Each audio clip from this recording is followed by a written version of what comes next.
Seorang perempuan penagih hutang ditemukan tewas di dalam rumah nasabahnya di Cibarusah, Kabupaten Bekasi, Jawa Barat. Dari pemeriksaan para saksi, korban diketahui menagih utang ke rumah pelaku Senin 3 Februari sekitar pukul 3 sore. Jasad korban berhasil ditemukan ketua RT yang berusaha mencari korban di rumah pelaku.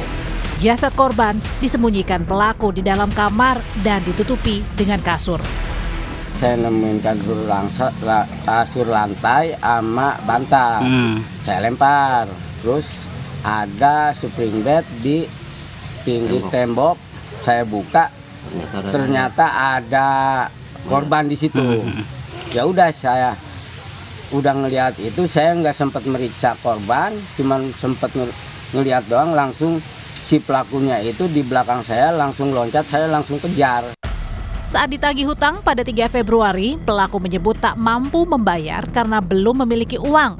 Korban yang datang seorang diri nekat menunggu di depan rumah menuntut pelaku untuk segera membayar utang yang sudah menunggak selama 1 bulan. Merasa terdesak karena terus ditagih utang, pelaku nekat membunuh korban. Untuk menghilangkan jejak, pelaku membawa sepeda motor korban dan memarkirkannya di tempat penitipan motor. Kasus pembunuhan penagih utang di Kabupaten Bekasi ternyata menguak kasus pembunuhan lainnya. Saat diperiksa polisi, pelaku mengaku membunuh istrinya pada tahun 2022. Polisi pun kembali ke rumah pelaku dan membongkar septic tank yang digunakan pelaku sebagai tempat menyembunyikan jasad korban. Anak korban menyebut terakhir kali berkomunikasi dengan korban pada tahun 2022 setelah korban pergi dari rumah membawa sejumlah uang dan perhiasan. Ngurus dokumen rumah, dan dari situ udah hilang. Itu bawa uang hasil nggak ada rumah, nggak ada surat rumah, itu bawa uang, nggak tahu nggak pulang lagi gitu. Total uangnya berapa, Mas?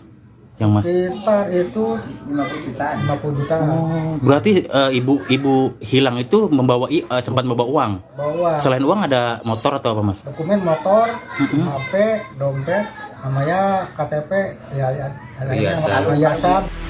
Saat ini polisi menyelidiki 2 kasus pembunuhan perempuan yang dilakukan pelaku. Polisi menyebut pelaku diduga nekat membunuh penagih utang karena panik tak bisa membayar.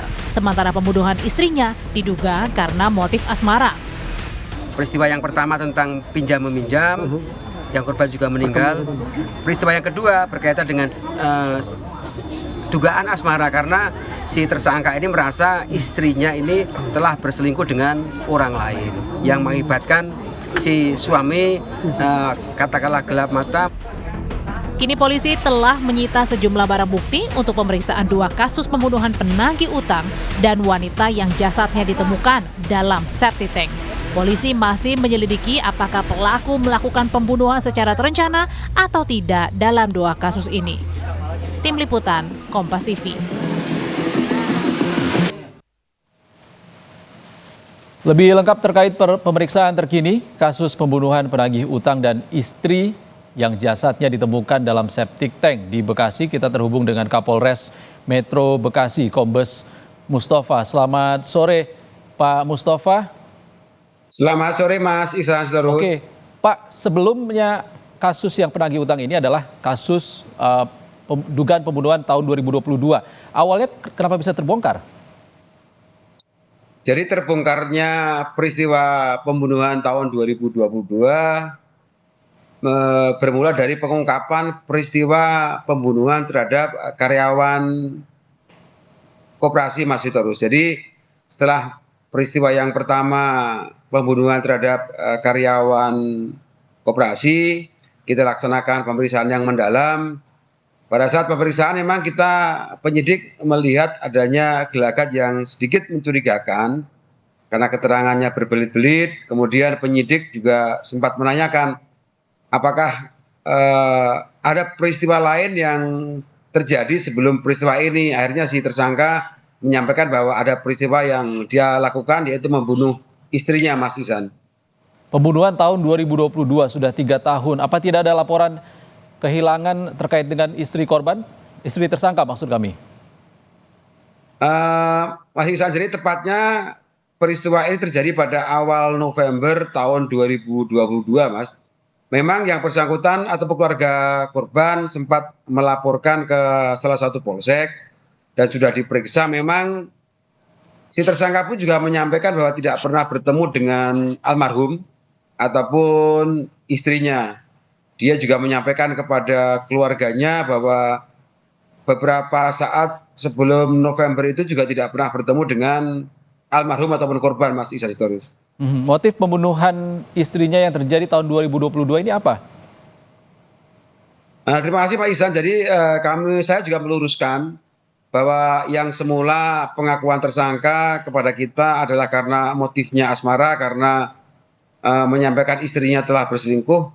Ternyata hasil pemeriksaan yang mendalam ataupun yang terakhir kepada tersangka mengakui bahwa dia melakukan pembunuhan terhadap istrinya karena merasa setelah dia meminjam uang dengan jaminan sertifikat atas nama istrinya, Mas, si tersangka ini didesak terus oleh istrinya agar sertifikat itu dibalikkan nama atas nama anaknya. Jadi merasa uangnya juga sudah dihabiskan sama tersangka, kemudian dia juga belum mampu membayar ke bank, sementara sertifikat kan masih dijaminkan di salah satu bank. Bagaimana membalikkan nama, uang sertifikatnya juga tidak ada padanya, seperti itu, Mas. Dia panik, dia merasa terdesak, akhirnya melakukan penganiayaan terhadap istrinya dengan cara yang sama dengan korban yang terakhir, Mas, dicekik, kemudian disimpan dalam rumah, baru dimasukkan ke dalam sapi tank yang ada di belakang rumahnya, Mas. Oke, artinya terkait dengan harta benda juga ya Pak Kapolres. Kalau terkait dengan penagih hutang bagaimana? Kalau berkaitan dengan penagih hutang, Mas Ihsan, memang pada tanggal 3 Februari itu korban sempat datang 2 kali, Mas. Pertama datang jam 10 untuk menagih hutang. Oleh si tersangka dijanjikan nanti saya carikan pinjaman atau uang, nanti sore akan saya bayar. Kemudian sore pukul 13.00 korban mendatangi kembali ke rumahnya tersangka, Mas. Menagih namun tidak ada. Nah, pada saat korban ini berbalik badan, kemudian korban ini kan menggunakan ataupun memakai kerudung. Kerudung itulah yang digunakan untuk menjerat korban, ditarik ke dalam, karena korban posisi di luar rumah, ditarik ke dalam rumah, kemudian untuk memastikan korban sudah meninggal, kepala korban dibuturkan kembali ke lantai oleh si tersangka, Mas. Sempat datang pukul 10 dan kembali lagi, lalu terjadi pembunuhan. Ini bisa disebut ada unsur perencanaan nggak? Yang jelas pasal pembunuhannya masuk, Mas. Namun sudah kita pastikan apakah ada rencana setelah antara jam 10 dengan jam 3 ini tersangka merencanakan untuk membunuh kepada korban, akan kami dalami. Yang jelas pasal pembunuhannya memang masuk karena peristiwa yang terakhir pukul 15 itu kan korban setelah dipukul, Mas, untuk memastikan bahwa korban sudah meninggal, dia memuturkan kembali kepalanya. Berarti kan si tersangka ini kan menginginkan korban meninggal dunia ataupun mati, seperti itu, Mas. Baik, kami nantikan seperti apa hasil penyidikannya. Terima kasih Kombes Mustafa, Kapolres Metro Bekasi sudah berbagi informasi bersama kami di Kompas Petang. Terima kasih, Pak. Terima kasih Pak Ihsan, selamat sore Mas Ihsan.